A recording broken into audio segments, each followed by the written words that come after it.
Assalamualaikum warahmatullahi wabarakatuh. Saya bersama Biker Subuhan Pekanbaru Riau dalam kajian subuh Rabu Riyadhus Shalihin di setiap masjid musola di Jalan Kamboja, Rimbo Panjang. Bagi yang sudah bergabung istiqomah, bagi yang belum segera bergabung. Kiamat sudah dekat. Berkah selalu, sukses. Assalamualaikum warahmatullahi wabarakatuh.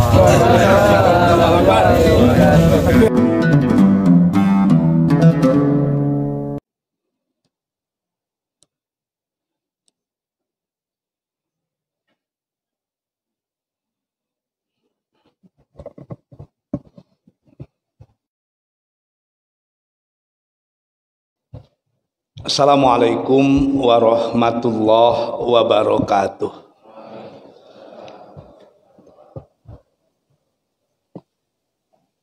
Alhamdulillahi rabbil alamin wa bihi nasta'in ala umurid dunya waddin.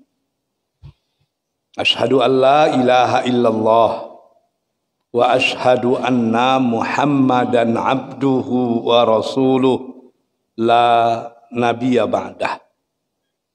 Allahumma salli ala Muhammad wa ala ali Muhammad.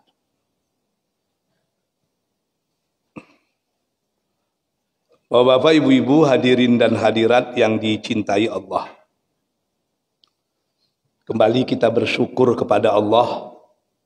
Subuh yang berbahagia ini Allah masih memberi kita nikmat hidup. Semoga sisa-sisa hidup yang masih kita miliki akan semakin mendekatkan kita kepada Allah. Selawat beriring salam kita pohonkan kepada Allah agar senantiasa dicurahkan kepada Rasulullah Muhammad sallallahu alaihi wasallam. Marilah kita sama-sama memperkokoh keistiqomahan untuk senantiasa setia terhadap sunnah-sunnahnya. Saya mengucapkan tahniah yang setinggi-tingginya kepada adik-adik kita The Bikers ini. Saya tadi begitu salam, saya tengok juga di belakangnya itu. Born to ride, ride to Jannah. Itu luar biasa. Berdiri semenjak jam 4 pagi, itu masalah. Tapi kalau berdiri sejak jam 4 pagi tidak bisa dibikin establish in for EM ya, nggak bisa juga itu. Karena berdirinya di situ qiyam. Qu'uda wasujada itu, qiyam wasujada itu. Bapak-bapak dan ibu-ibu yang dicintai Allah, hanya beberapa hari saja lagi kita akan meninggalkan tahun 2023. Kita akan masuk 2024. Kalau kata Imam Al-Ghazali itu yang paling jauh adalah masa yang sudah dilewati atau masa lalu. Makanya tidak ada orang yang pernah kembali ke masa lalu. Sementara masa depan masih samar-samar. Entah ia hidup, entah ia tidak kita. Hari inilah kenyataan. Maka pergunakanlah hari ini sebaik-baiknya. Kalau kata orang ahlul hikmah itu, masa lalu tinggal kenangan, masa depan penuh dengan harapan, tapi hari ini adalah kenyataan. Kita tidak hidup dalam kenangan dan tidak mungkin hidup pada harapan. Kita hanya berpijak dalam kenyataan. Kita hidup hari ini. Allah Subhanahu wa taala berfirman, A'udzubillahi minasyaitonir rajim. Bismillahirrahmanirrahim. Ya ayyuhallazina amanuttaqullah wal tanzur nafsum ma qaddamat lighad. Wattaqullah innallaha khabirum bima ta'malun. Hei orang-orang yang beriman, bertakwalah kalian kepada Allah. Dan hendaklah setiap individu itu mempersiapkan bekalan untuk hari esoknya. Bertakwalah kepada Allah. Sesungguhnya Allah Maha menginformasikan apa yang kalian lakukan. Ayat ini dimulai dengan takwa, dimulai dengan iman. Mengingatkan orang yang bertakwa. Dan ingatan itu ada 2 kali. Ya ayyuhallazina amanu taqullah. Wattaqullah. Dan sesungguhnya 3 kali takwa itu disebut itu. Ya ayyuhallazina amanu taqullah wal tanzur nafsum ma qaddamat lighad. Bekal untuk hari esok. Bekal hari esok itu apa itu? Fatazawwadu fa inna khairaz zadi taqwa. Anu takwa juga itu. Bekal yang sesungguhnya itu adalah ketakwaan. Apa itu takwa? Ahli-ahli tafsir menyatakan takwa itu berasal dari kata-kata waqaya. Artinya menjaga, memelihara. Maka mereka menyatakan takwa itu menjaga diri agar senantiasa istiqomah melakukan semua perintah-perintah Allah dan istiqomah meninggalkan semua larangan-larangannya. Begitu kita sudah hijrah, maka lupakan semua kemaksiatan. Tidak akan pernah kembali ke jalan kesesatan. Sekali layar terkembang, pantang surut ke belakang. Jangan hanya masjidnya yang muhajirin, orang-orang yang hijrah, tapi jemaahnya tidak ada yang hijrah. Itu masalah itu. Jadi yang disebut dengan takwa itu sangat indah. Tapi saya tertegun itu ketika membicarakan definisi takwa yang diucapkan oleh Umar bin Khattab. Orang bertanya kepada Umar, apa itu takwa? Umar menjawab dengan kata yang cukup indah. Apa kata Umar? Apakah kalian pernah berjalan di malam? Jalannya licin? Iya. Terjal? Iya. Berliku? Iya. Pernah enggak? Pernah. Apa yang kalian lakukan dalam kondisi yang seperti itu? Sahabat menjawab, tentu kami akan berhati-hati. Umar menegaskan, itulah yang disebut dengan takwa. Jadi takwa itu berhati-hati dalam menempuh jalan kehidupan. Pandai memilah, bijak memilih. Kalaupun harus berhadapan dengan arus, biarlah pandai berpirau. Perahu harus sampai ke tujuan. Dan dia tidak akan tenggelam. Bijaklah mengarungi lautan kehidupan. Itu yang disebut dengan takwa itu. Prinsip tidak boleh berubah. Cara untuk sampai kepada prinsip boleh berubah. Tujuan harus satu. Strategi bisa macam-macam.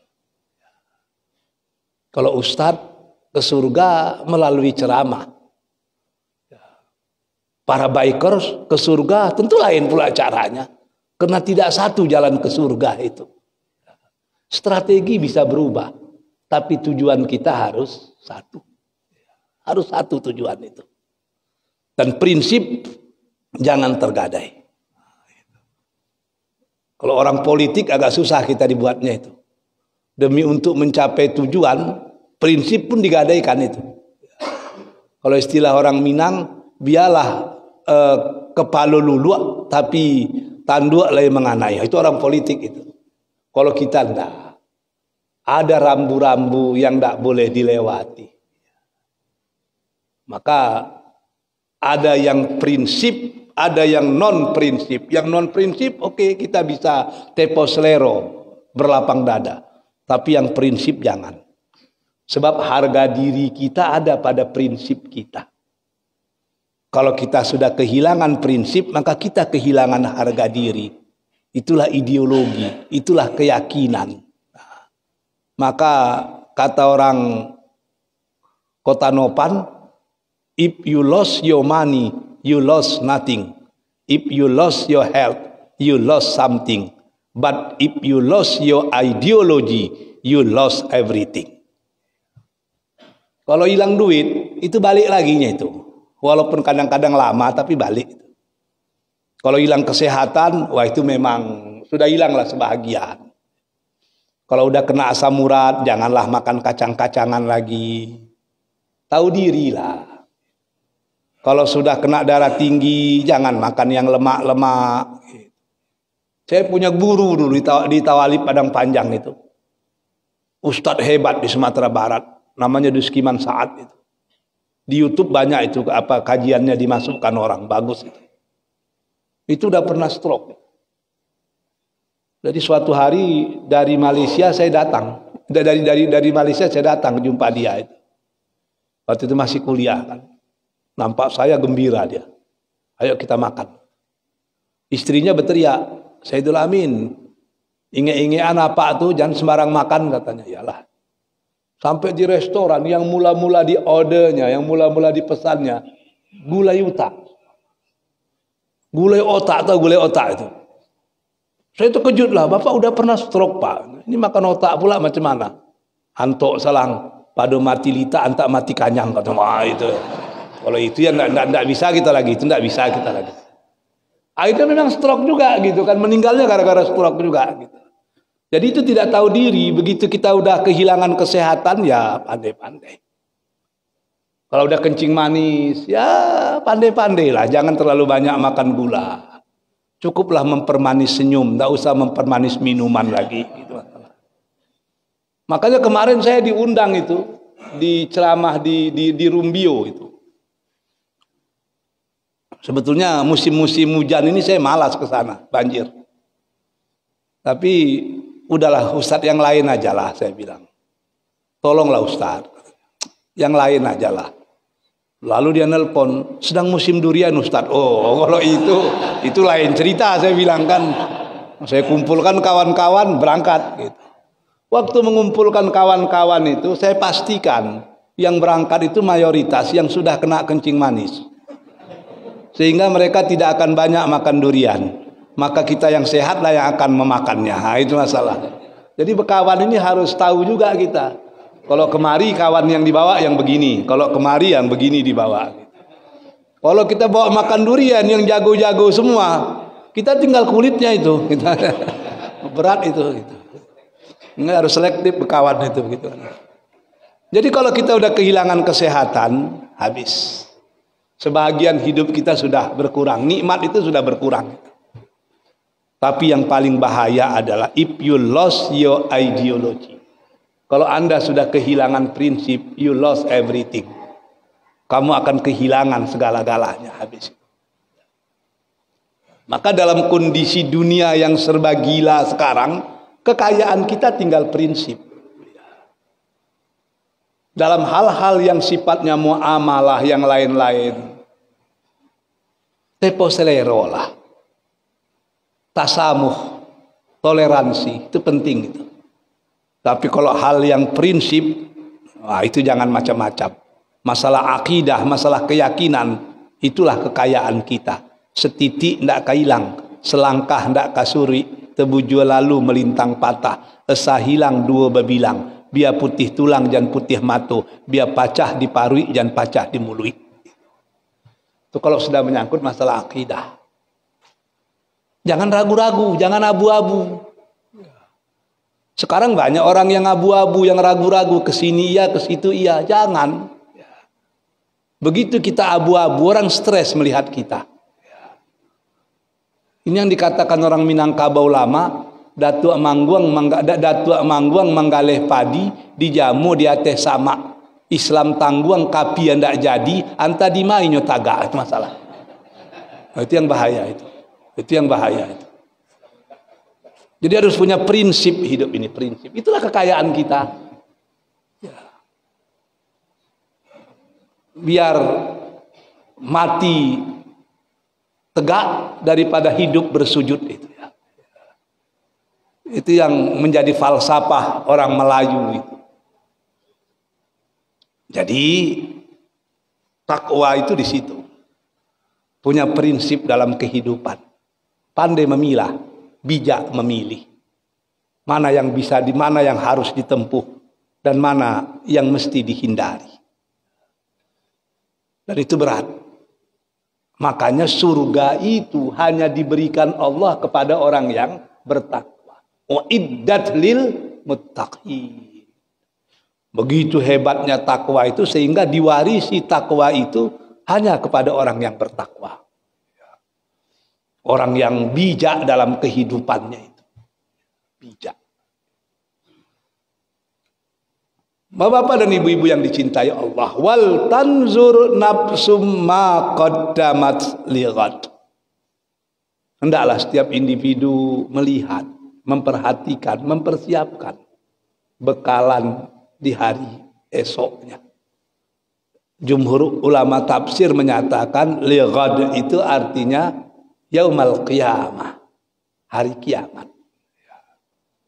Kenapa disebut dengan yaumal qiyamah? Nama hari kiamat itu banyak. Ada yaumul hisab, the day of judgment. Ada yaumul jaza, the hereafter. Ada macam-macam lah. Ada al-qari'ah. Ada al-qiyamah. Kenapa disebut dengan al-qiyamah? Dia berasal dari kata-kata qama. Kiamah, qoma. Tamarbutoh itu ada yang mengartikan bukan mu'annas, bukan ta'nis itu. Tapi tasyiddah, sama dengan al-qari'ah. Al-qari'ah itu artinya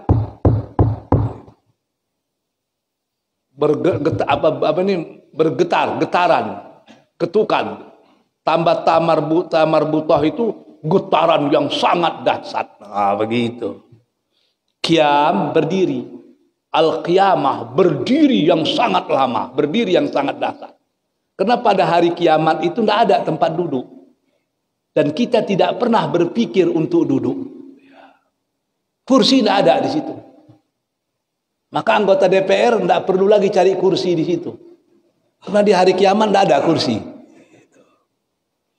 Jadi saking lamanya orang berdiri disebut dengan qiyamah, qamah.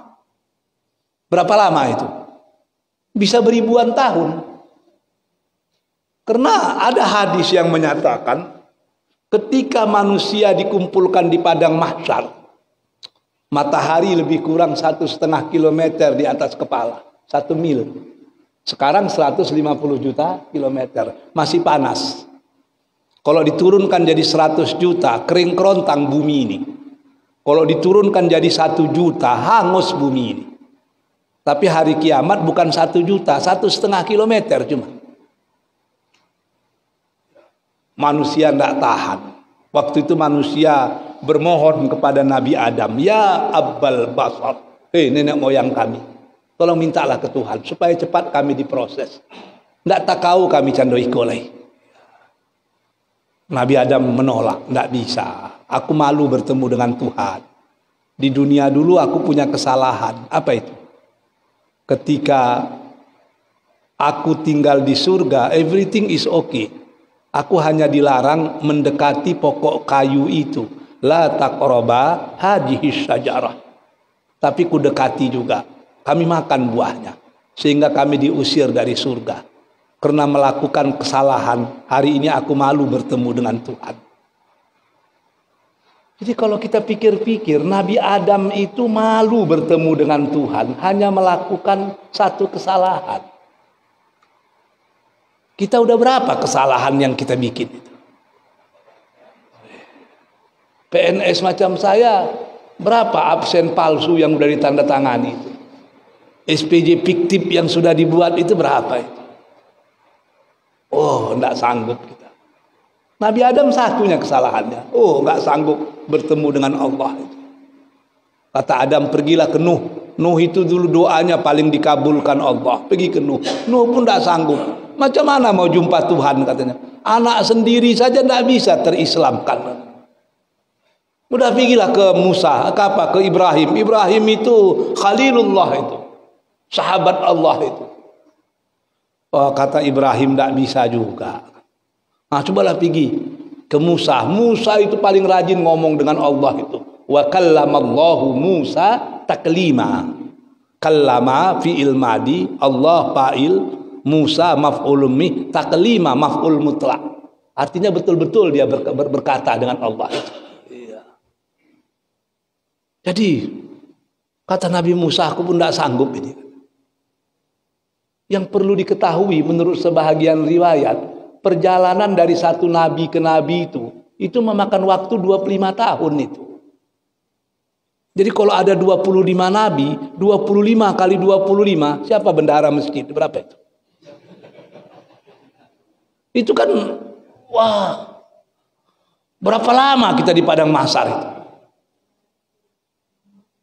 Berat itu, ratusan tahun itu berada di padang mahsyar itu. Matahari satu jengkal, dia satu setengah kilometer di atas kepala kita itu.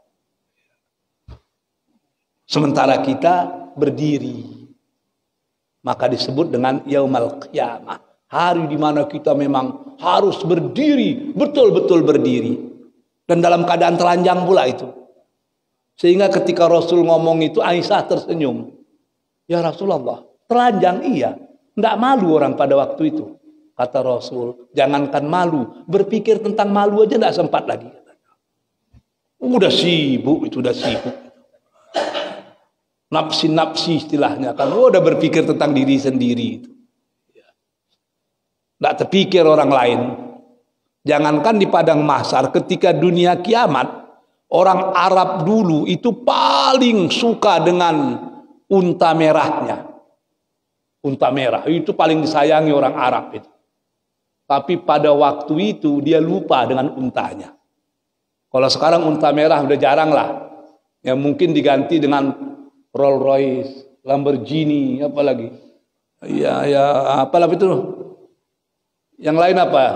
Sebut aja lah, walaupun tidak sanggup membeli, sebut aja lah. Ferrari apa semua itu.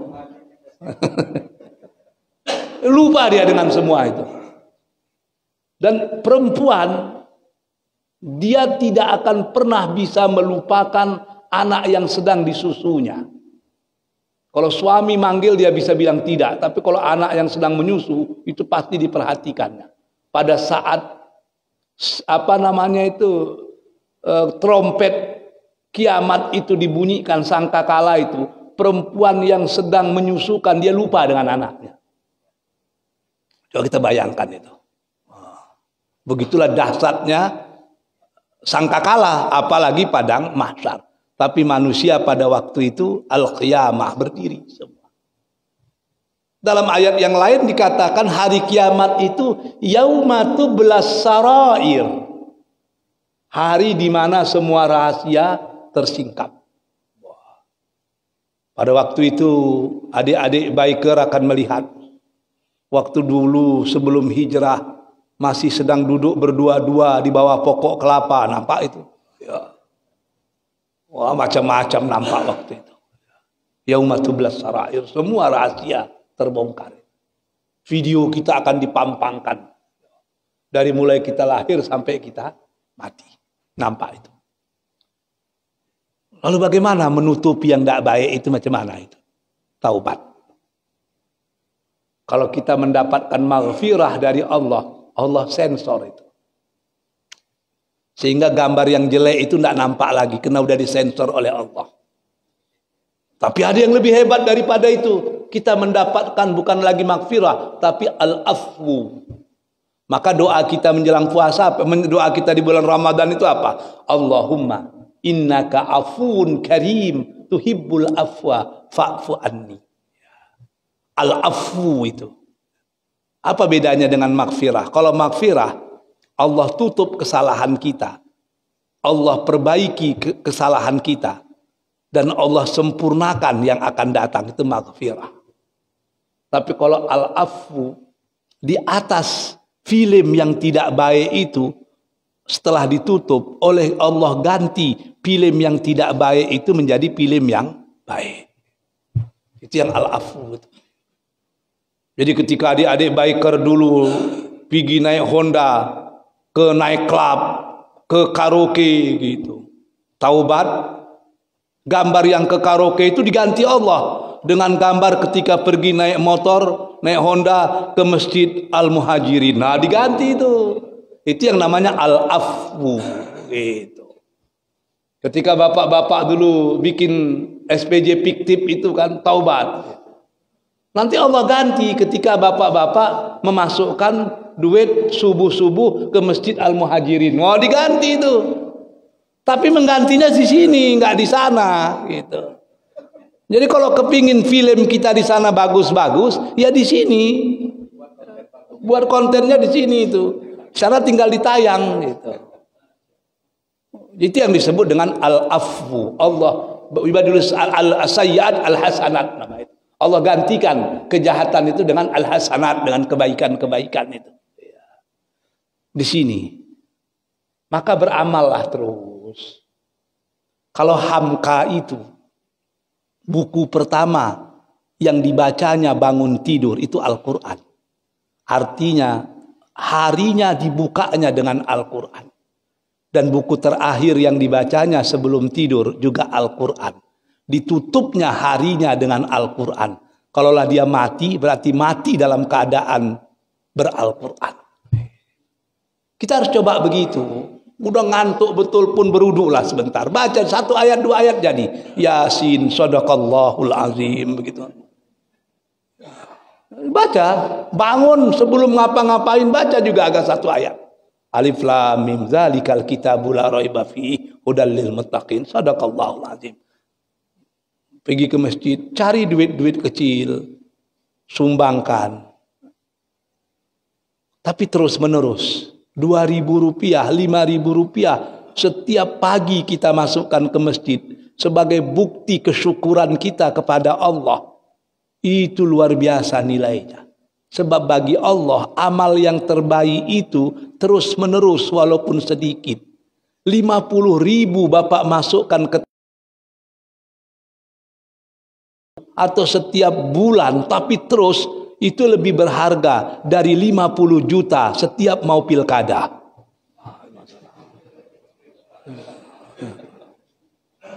Jadi beramal itu cerdas ya, terus 2.000 kalau kemampuan kita, tapi terus mau tiap hari terus, mau seminggu sekali terus, mau sebulan sekali terus, tapi berterusan. Baca Quran juga demikian, biarlah. Mau tidur baca gak 5 ayat, bangun tidur baca 5 ayat, daripada mau tidur baca 1 juz, itulah dan yang pertama dan itulah yang terakhir. Itu tidak betul itu gitu. Jadi persiapkan, sebab hidup ini pendek sekali. Waktu bapak-bapak lahir, bapak-bapak tidak tahu siapa yang tersenyum.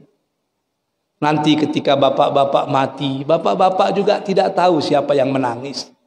Ternyata jarak hidup bapak-bapak tidak lebih dari jarak di antara senyum dan tangis. Ketika ibu-ibu lahir, ibu-ibu disambut dengan baju putih namanya popok. Besok kalau mati disambut lagi dengan baju putih namanya kapan. Ternyata sepanjang apapun umur ibu-ibu tidak lebih dari jarak mengganti 2 pakaian putih. Pakaian putih kelahiran dan pakaian putih kematian.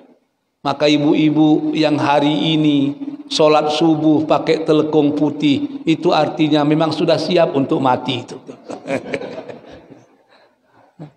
Itu luar biasa itu. Yang tidak pakai telekung putih berarti memang masih takut mati gitu. Jadi hidup ini begitulah. Ketika adik-adik grup biker lahir, adik-adik diazankan. Besok kalau adik-adik meninggal, adik-adik disolatkan. Maka sepanjang apapun umur adik-adik, tidak lebih dari jarak di antara azan dengan solat. Itulah kehidupan. Very small ya. Sangat kecil hidup ini. Very short. Sangat pendek hidup ini. Maka isi dengan betul. Ketika bapak-bapak lahir, bapak-bapak dimandikan oleh bidan.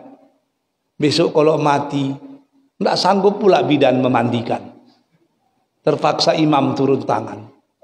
Maka sepanjang apapun umur bapak-bapak, tidak lebih jarak di antara dua mandi. Mandi kelahiran dan mandi kematian. Mandi yang lain itu sekedar hiasan saja itu. Ketika ibu-ibu lahir, ibu-ibu menangis. Ketika ibu-ibu meninggal, orang lain yang menangis. Paling tidak suami ibu-ibu menangis. Walaupun cuma untuk 3 bulan saja. Tapi intinya, sepanjang apapun umur ibu-ibu, tidak lebih dari jarak di antara dua tangis. Tangis kelahiran dan tangis kematian. That is the real meaning of life. Itulah hakikat daripada kehidupan itu. Tidak lebih daripada itu. Dulu ada orang yang saya panggil opung di Siantar itu. Semalam saya pulang ke Siantar, ada yang saya panggil opung. Sekarang saya yang udah dipanggil orang opung. Nggak ada opung yang dulu itu, nggak ada lagi. Saya tengok-tengok mana lagi, nggak ada. Lalu sudah rame pula orang manggil opung. Rupanya cucu-cucu kakak kita udah manggil opung dengan kita itu. Dulu ada orang yang kita panggil bapak kan. Sekarang kita yang dipanggil orang bapak lagi. Pertanyaannya mana opung yang dulu, mana bapak yang dulu, mana kakek yang dulu, mana inyak yang dulu, mana anduang yang dulu, mana datuk yang dulu, mana mbah kangkung yang dulu. Sudah pergi. Begitu kita dipanggil orang datuk, kakek, opung, berarti kita sebentar lagi juga akan pergi. Itulah hidup ini. Jadi jangan bangga punya cucu itu. Itu udah nggak lama lagi itu. Iya. Hati-hatilah. Walaupun kematian itu tidak melihat umur. Saya dengan adik saya Imam ini lebih tua saya lah. Walaupun beberapa tahun lebih tua saya. Tapi belum tentu saya dulu mati dari beliau. Belum tentu. Kalau ditanya malaikat pun, mana dulu Ustaz? Saya bilang dia aja lah. Saya bilang begitu aja lah, ngapain susah-susah, saya bilang kan. Dia imam apanya, amalnya lebih banyak daripada saya bilang. Lebih siap dia untuk menghadapi Tuhan itu saya. Jadi di UIN tempat saya ngajar, walaupun saya rektor di UMRI, tetap ngajar juga di UIN itu. Itu profesor-profesor pun banyak yang mati muda itu. Pak Hilmi Karim dulu 51 meninggal. Ali Abri 53, Muhmidayeli 53, Mahdini 56, yang terakhir kemarin Hasbullah ya 51, 52 meninggal. Iya rata-rata gitu. Maka ketika Hasbullah meninggal, saya datang karena kawan dekat kan, saya tengok umur 51 meninggal. Tahu dia kelahiran 71 kan. Saya tengok kelahiran 71. Baru 15 hari SK rektor turun. Belum menikmati tunjangan rektor. Sudah meninggal. Dibisikkan istri saya ke telinga saya. Ayah ndak usahlah profesor. Ya hanya betul juga. Rupanya ngeri juga kita dibikinnya kan. Waduh. Terakhir itu yang susah itu ALM ya. Jadi hidup ini sangat pendek sekali. Maka fatazawwadu fa inna khairaz zadi taqwa, berbekallah.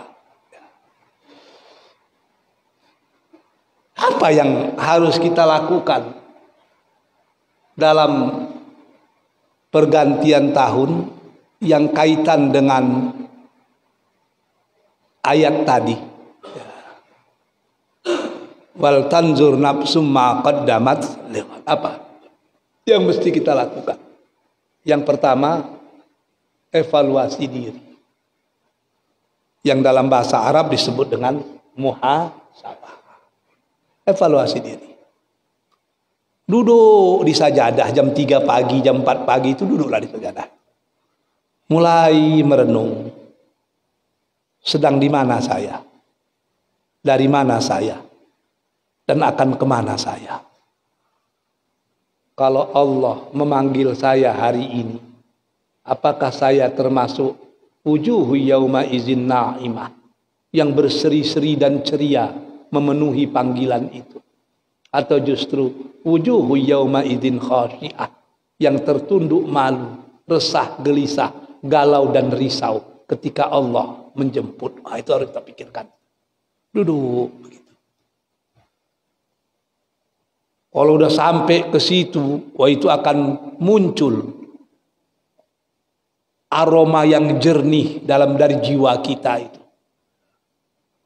Muncul sesuatu yang murni dalam pemikiran kita.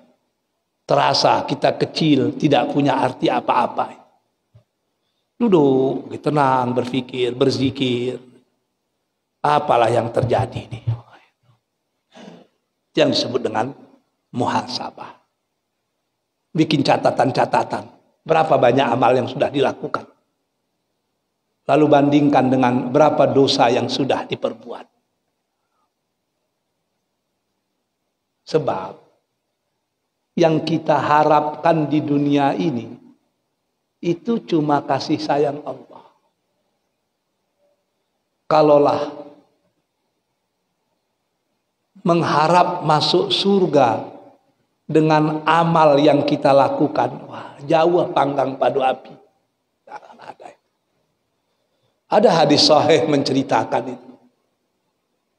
Seorang pendeta Yahudi di zaman Bani Israel itu hidup lebih dari 500 tahun. 500 tahun hidupnya. Selama hidup 500 tahun itu, dia betul-betul beramal di sinagognya. Gak pernah bikin macam-macam. 500 tahun. Ketika dia akan mati, malaikat bertanya padanya, saudaraku, engkau akan masuk ke dalam surga karena amalmu atau karena kasih sayang Tuhan kepadamu?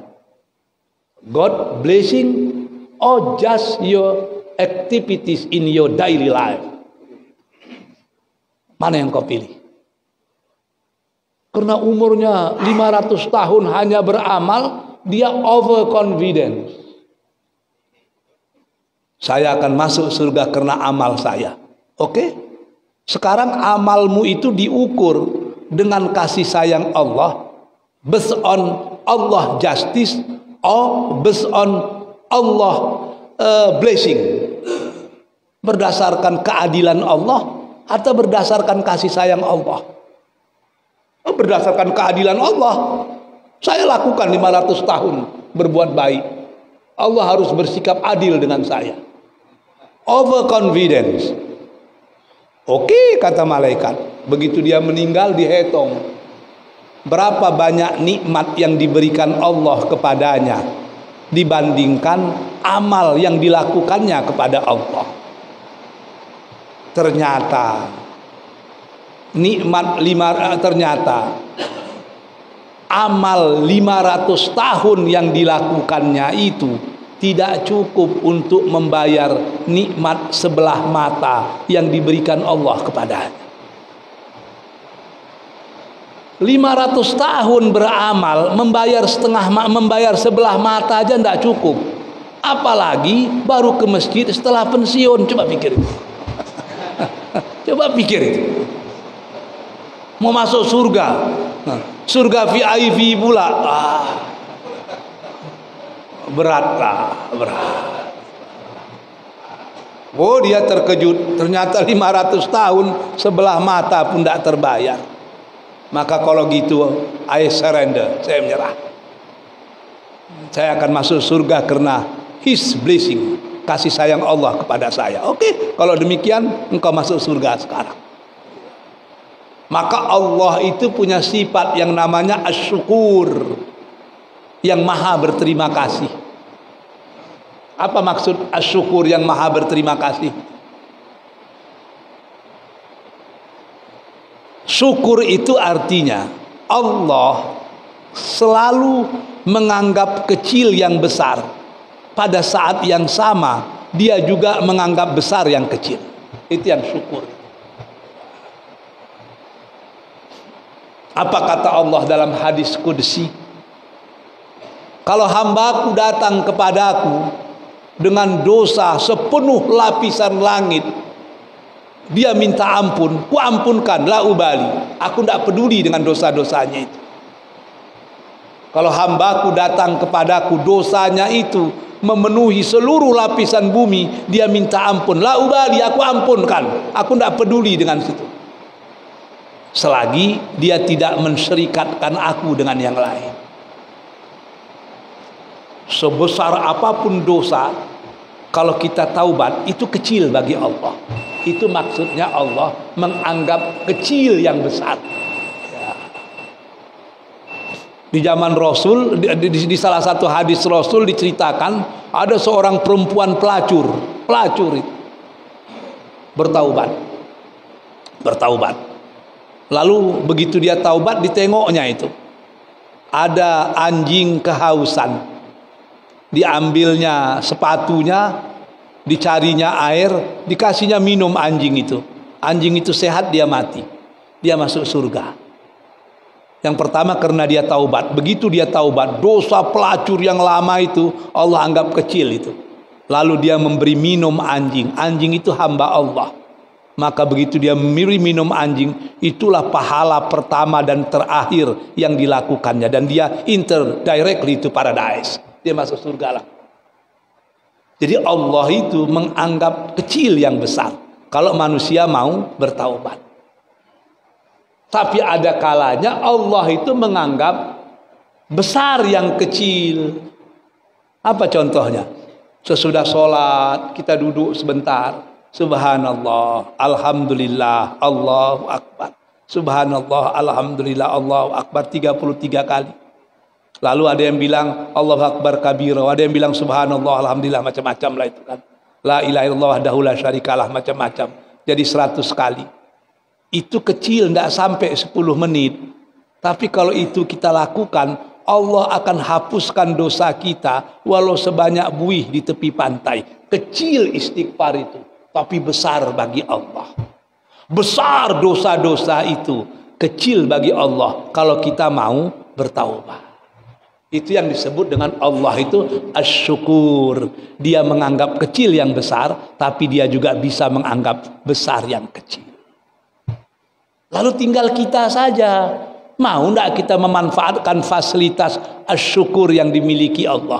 Kalau mau, tinggalkan yang lama, ambil yang baru, jadikan yang lama itu sebagai i'tibar, karena di situ terlalu banyak dosa-dosa dan kesalahan. Mulai hidup baru yang penuh dengan keimanan. Itu yang disebut dengan muhasabah. Yang kedua yang mesti kita lakukan adalah tahsinul ibadah. Kita perbaikilah yang lama-lama itu, kita perbaiki. Karena kata Rasul, manusia ini kan terbagi 3 aja itu. Ada yang tertipu, ada yang tercela, ada yang beruntung. Siapa yang tertipu itu? Orang yang amalnya hari ini sama dengan hari yang lalu. Semakin dekat kepada kematian tapi tidak ada perubahan, tertipu dia itu. Yang kedua, orang yang tercela. Siapa yang tercela itu? Orang yang amalnya hari ini lebih buruk dari hari yang lalu. Semakin dekat kepada kematian, semakin jauh dari Tuhan. Yang terbaik cuma satu, yang amalnya hari ini lebih baik dari hari yang lalu, dan amalnya hari esok lebih baik dari hari kini. Dari hari ke hari dia sedang menuju jalan kesempurnaan. Wattaqullah, innallaha khabirum bima ta'mal. Saya rasa itulah yang bisa saya sampaikan, karena saya harus ke Belilas lagi ini. Mudah-mudahan tidak banjir di Pelalawan. Ya, kalau banjir Pelalawan ya bahaya juga itu. Dan hari tanggal 2 saya harus sudah ke Saudi ya. Kebetulan ada 61 orang itu yang diundang Raja Saudi untuk umroh se-Indonesia. Termasuklah si Bujang Atta ini. Jadi mana lah. Pasal pula pergi kan itu masalahnya. Pikir-pikir kalau umroh sendirian 30 juta juga itu kan gitu kan. Ini gratis gitu. Mungkin doa para biker lah insyaallah gitu. Dan di sana pun saya akan berdoa adik-adik biker supaya lebih laju jalannya ke surga insyaallah. Bukan berarti nyuruh cepat mati itu ya, bukan itu. Wabillahi taufiq wal hidayah. Assalamualaikum warahmatullahi wabarakatuh.